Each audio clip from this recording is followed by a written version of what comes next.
Scar Not Silent. This is Rodney, and I'm with you. Coming from South Carolina. I was gone for a little bit. So, if you didn't know, I actually pre recorded some thoughts before I left, and now I'm back with you here. I made it back. South Carolina. First time in the South.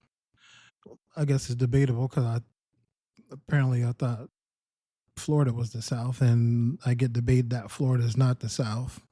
It felt like the South, but I guess it's not. So I guess officially been to the South Carolina. A little nervous I was, not gonna lie with you. I never went there, and too many episodes of movies watching Mississippi Burning and stuff, but totally not like that. I was in Charleston. People were nice.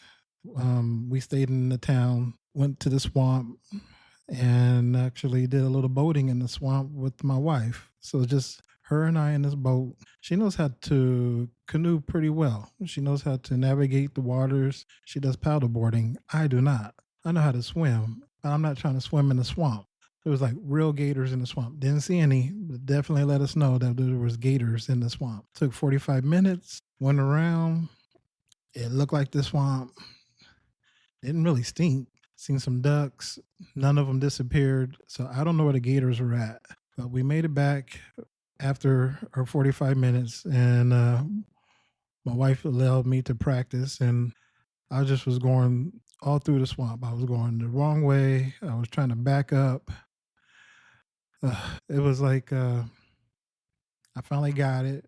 I finally paid attention. Sometimes, like I told you, that neural divergency kicks in. So you're supposed to go left when you're supposed to go right, and right when you're supposed to, but I figured it out. So we didn't get eaten up. You know, there was like this little bit of water kind of well, we're not small people. So initially we got in the boat. I saw like a little spigot of water shoot out from the bottom because these were like old, I don't know. I don't know what type of boats they were. Only thing I could relate these boats were, there was like that flat bottom boat that I would see like once again on TV when the slaves are trying to escape and they get a boat and they're going through the swamp. Most of the time they're running through. Every once in a while there's a boat. And it looked like those old white boats that had a couple of planks of extra wood on top to keep it stabilized. And I took a step in that boat and I saw like a little spigot of water. I thought, this is how I'm going to end. I'm going to end in this swamp in South Carolina. But despite my shoe getting a little wet, the bottom stayed together, and it was a great experience. And overall, it was a great experience in Charleston. Met some great people there. One of the football games, they just brought us in like part of the family. And then met another family. It was for a military event from my son graduating. So it was really awesome, actually. Like I said, I didn't go outside of the city pretty much. And it just didn't happen that way. We didn't travel too far outside the city, no special reason. But it was a different experience. It was a little rocky getting to South Carolina. One of the airlines that's been mentioned on TV was delayed. We finally get out there, get transferred to another airlines. And we was actually worried about the hurricane moving in. So it was gloomy, rainy, but it didn't rain that hard. And we didn't get wiped off the map. And we didn't get into troubles with the recent political things going on either about getting back home because of the shutdown. So all in all, great trip. I understand that I need to carry on from where I left off. But, really at this point, I'm fairly healthy. I think the biggest thing was just maintaining and being alert. Because even though, you get on the list, you get a letter and it tells you, congratulations, you're on the list. And basically, there's some things that you'll need to do. But other than that, you wait. So at this point, if you lost the weight, you really have to maintain that weight off. And that can be challenging. And like I said, for me, I had lost the weight and I like to eat. And I still had the regular issues regarding like the high blood pressure was a little bit higher than they like. And that just carries with me. I think I'm finally got it balanced, but that carried for a long time. the phosphorus remain just because eating potatoes. And I thought about it today. I was like, if you got a McDonald's meal, let's say if you got a Big Mac, a soda, and French fries. So eating that meal itself, you have the French fries you got to worry about because of the phosphorus. Also the potassium. So you have the fear of your potassium going up. If you drink the soda, you also have to worry about the phosphorus because of the carbonation and there's the phosphates, really. It's not the carbonation, it's the phosphates.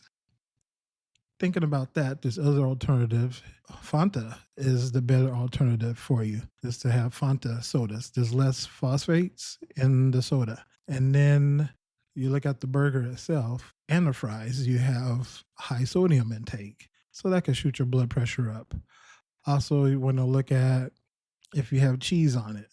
That can create another issue as well. If you have what else is on that? I mean, depending on where your dietary restrictions, the beef patty can cause, obviously, is protein, so your phosphorus could go up.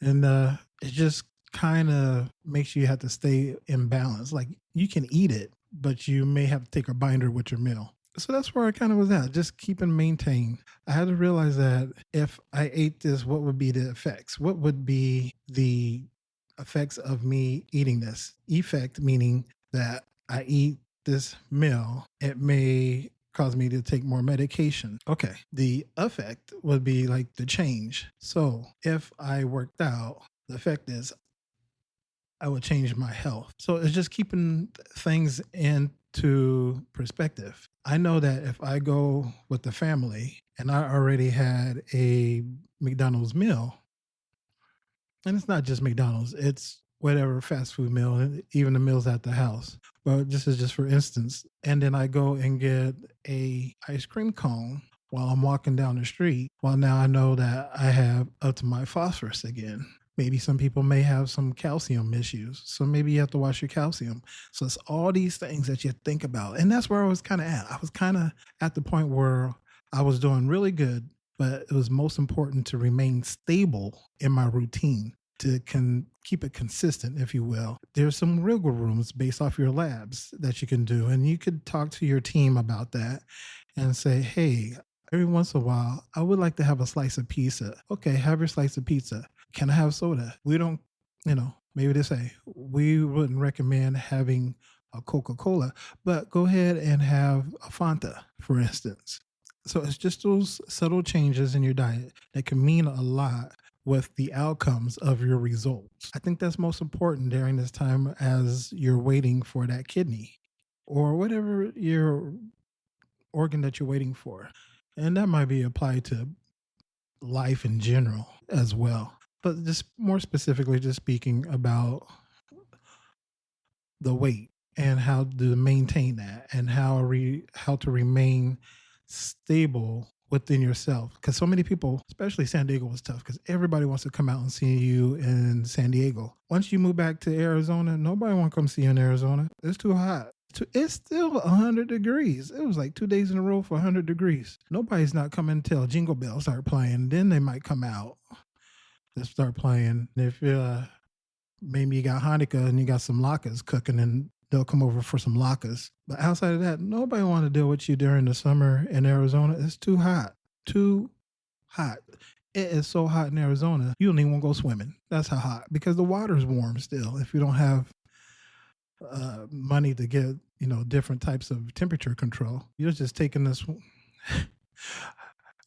swim in a big bathtub that's warm. I want to say it so bad, I keep trying to avoid it. Like a pissy pool. That's what it kind of feels like. A pissy pool that's warm. So like I said, right now it's just basically keep maintaining and keep, you know what I'm going to do? The next episode, let's talk about how to prevent the barriers or how to say no. And that's probably one of the biggest things that I had to learn to do is to say no. And that's another thing that will carry on with you. Probably, I would say it would carry on with you after you have your transplant because there's still restrictions after transplant. But while you're on dialysis, because it's so crucial that you maintain these levels, is that you have to learn to say no. And that might be to yourself or to others. I think to yourself is harder, but to others. Many people are going to want to ask you to do some things that you cannot do. They're not illegal. They're not nothing that's going to put you in jail. There's just some things that you cannot consume like you used to. Alcohol. You cannot consume alcohol like you used to on dialysis. Or there may be some type of events that you cannot run around and play tackle football on dialysis. So I think the biggest one maybe for next week is talk about how to maintain, I would say, like a no limits attitude. I mean, you gotta be mean. It's just learning to say no, keeping your blockade up when you need to. All right, that's it. And it just, once we get to this transplant, which I would say maybe in a couple of weeks or so, we'll start talking about the transplant. But there's a process even more to it before we actually go through the actual transplant. So stick with me. We'll get this through and over, and you'll learn how to navigate the system much better than you have already. So stick with me here. We're going to go through this journey. And if you wake up, you have a purpose. Bye.